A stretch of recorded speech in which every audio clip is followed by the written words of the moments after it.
अस्सलाम वालेकुम क्लास।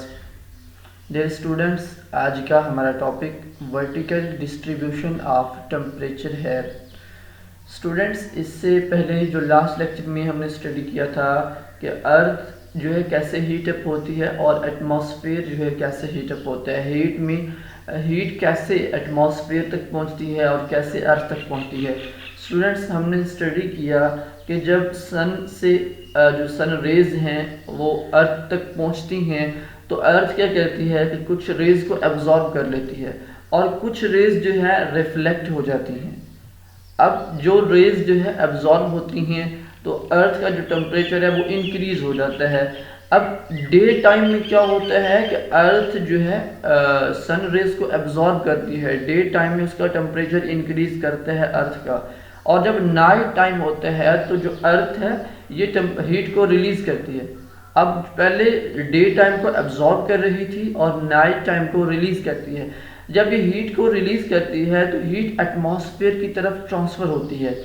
अब ये हीट जो अर्थ से एटमॉस्फेयर की तरफ जा रही है, ये first of all lower portion of atmosphere की तरफ जाती है और जो लोअर जो पोर्शन है उसका टेम्परेचर इंक्रीज हो जाता है।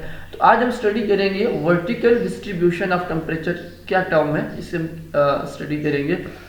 अर्थ heats the lower portion of the atmosphere, कि अर्थ जो है एटमॉस्फेयर के लोअर पोर्शन को हीट अप करती है। Then this heat reach the upper portion of the atmosphere, पहले लोअर पोर्शन ऑफ एटमॉस्फेयर तक हीट जाती है, देन लोअर से अपर पोर्शन ऑफ एटमॉस्फेयर की तरफ जो है हीट ट्रांसफर होना शुरू हो जाती है। It proves why the lower atmosphere is more hot and as we move upward temperature keeps on falling. अब इसी चीज़ हमें वाजे हो जाता है कि जब हम एटमॉस्फेयर में मूव करते हैं तो लोअर पोर्शन जो है एटमॉस्फेयर का उसका टेम्परेचर हाई होता है, जो है मोर हॉट होता है लोअर पोर्शन। जो हम अपवर्ड मूव करते जाते हैं तो टेम्परेचर जो है कम होता जाता है, टेम्परेचर जो है फॉल करता जाता है। तो इसको हम क्या कहते हैं, this is known as the vertical distribution of temperature, कि जो आप अपवर्ड मूव कर रहे हैं आपके जो एटमॉस्फेयर का टेम्परेचर है वो डिक्रीज हो रहा है, तो इसको वर्टिकल डिस्ट्रीब्यूशन ऑफ टेम्परेचर का नाम देते हैं। The temperature decreases by 6.5 degree centigrade at every 1000 metre high, कि जो है 1000 मीटर हाइट पर जाएंगे तो टेम्परेचर 6.5 सेंटीग्रेड जो है क्या कर जाता है, डिक्रीज हो जाता है, मीन के फॉल कर जाता है। There are seas, deserts, lands and mountains etcetera on the surface of earth. Students, हमने ये स्टडी किया था कि जो अर्थ की सरफेस यूनिफॉर्म नहीं है, जब अर्थ की सरफेस यूनिफॉर्म नहीं है तो उस पर हमने देखा कि 71% वाटर है और 21% लैंड है। तो डिफरेंट बॉडीज होती हैं, अब वाटर की भी डिफरेंट बॉडीज होंगी और लैंड की भी डिफरेंट बॉडीज है। वाटर बॉडीज में हमने सी को पढ़ा, ओशंस को स्टडी किया, उसमें लेक्स होती हैं, रिवर्स हैं, तो ये डिफरेंट बॉडीज होती हैं। इसी तरह लैंड में भी डिफरेंट बॉडीज हैं, माउंटेन्स हैं, डेजर्ट्स हैं, प्लेन्स हैं। तो ये जो है अगर अर्थ की बात की जाए तो वहाँ पर डिफरेंट है, there are seas, deserts, lands and mountains etcetera on the surface of the earth. This means that the surface of earth is not uniform. Due to this variation the temperature ratio also varies from place to place. अब क्या होता है कि इस temperature के very करने से, जो कि हाइट के साथ साथ इंक्रीज कर रहा है, उसके इंक्रीज होने से क्या होगा, द टेम्परेचर रेशियो, जो टेम्परेचर रेशियो है वो भी प्लेस टू प्लेस क्या करती है, वेरी करती है। अब टेम्परेचर रेशियो सीज में डिफरेंट होगी, डेजर्ट्स में भी चेंज होगी, लैंड्स में डिफरेंट होगी, माउंटेन्स में, अब माउंटेन्स की जो है क्योंकि बुलंदी है तो वहाँ पर जो उनका हाइट है, एल्टीट्यूड, उसके चेंज होने से ये भी चेंज हो जाएगी जो आपकी टेम्परेचर रेशियो है। At dawn and sunset, the sun rays fall on earth in curved manner.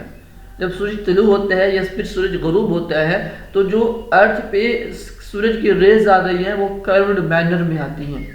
So there is less heat, जब कर्व्ड मैनर में आएंगी तो अर्थ पे जो है कम हीट पहुंचती है और ज़्यादा हीट जो है एटमॉस्फेयर में एब्जॉर्ब हो जाती है। At 12 o'clock of noon, the sun rays fall vertically on earth, so there is more heat. अगर हम 12 o'clock की बात करें नॉन एट नॉन। तो उसमें क्या होता है कि सन रेज जो हैं अर्थ पे वर्टिकली फॉल करती हैं, जिसकी वजह से जो ज़्यादा रेज है वो अर्थ पर पहुंचती हैं और कम रेज एटमॉस्फेयर में अब्जॉर्ब होती हैं। तो जो अर्थ का टेम्परेचर होता है वो बहुत ज़्यादा होता है, मीन के इंक्रीज़ किया जाता है एट 12 o'clock। तो 12 o'clock जो है अर्थ सन रेज से ज़्यादा हीट को एब्जॉर्ब करती है, मीन के अर्थ की जो हीट होती है वो ज़्यादा होती है। तो अब टेम्परेचर जो है 12 o'clock पे ज़्यादा होता है, सन जब राइज होता है या सनसेट पे जब टेम्परेचर है वो कम होता है, क्योंकि वहाँ पर उस टाइम जो है अर्थ जो सन रेज है वो कर्व्ड मैनर में अर्थ पे फॉल कर रही होती हैं। बाकी एटमॉस्फेयर का जो लोअर पोर्शन है उसका टेम्परेचर ज़्यादा होता है, मोर हीटअप होता है, और फिर लोअर पोर्शन जो है उसका टेम्परेचर कम होता है। पहले अर्थ क्या करती है, लोअर पोर्शन ऑफ एटमॉस्फेयर को हीटअप करती है, देन अपर पोर्शन को हीटअप करती है। तो जो अपर पोर्शन होगा उसका टेम्परेचर कम होगा, लोअर पोर्शन का टेम्परेचर ज़्यादा होगा। तो जो जो हम अपवर्ड मूव करते हैं हमारा टेम्परेचर एटमॉस्फेयर में कम हो जाता है, फॉल कर जाता है। और ये कितना फॉल करते हैं, अगर हम 1000 मीटर हाइट में मूव करेंगे तो हमारा टेम्परेचर जो है 6.5 डिग्री सेंटीग्रेड जो है फॉल कर जाता है। और इस टेम्परेचर फॉल करने के अमल को हम वर्टिकल डिस्ट्रीब्यूशन का नाम देते हैं।